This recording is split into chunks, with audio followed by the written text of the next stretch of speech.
এখনো আমাদের জন্য রেখে গেছেন।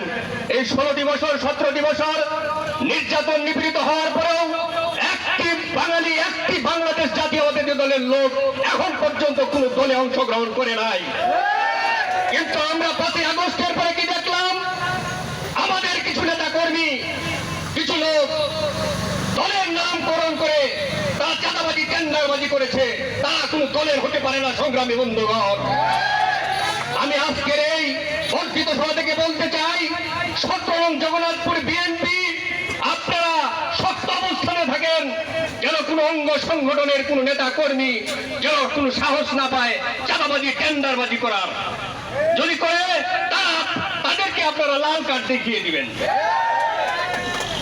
সংগ্রামী বন্ধুগণ, আজকের এই বাংলাদেশ জাতীয়তাবাদী দলের আদর্শের কথা যদি বলতে যাই, শহীদ প্রেসিডেন্ট জিয়াউর রহমান 19 দফার রাজনীতিতে ইসলামী মূল্যবোধকে বিশ্বাস করেছেন। স্বাধীন বাংলাদেশের সার্বভৌমত্বকে রক্ষা করার জন্য যা যা করার সবকিছু করে গেছেন। বাংলাদেশ জাতীয়তাবাদী দলের শুরুতেই রেখেছেন বিসমিল্লাহির রহমানির রহিম। অতএব এই ইসলাম বিরোধী দল বাংলাদেশ জাতীয়তাবাদী দল আজকে যারা ইসলামের নামকরণ করে অনেক কিছুই বলতেছেন, তারাও আজকে আমাদের বিপক্ষে বলতেছেন। কেন বলবেন? আমরা তাদের বিপক্ষে বলবো না।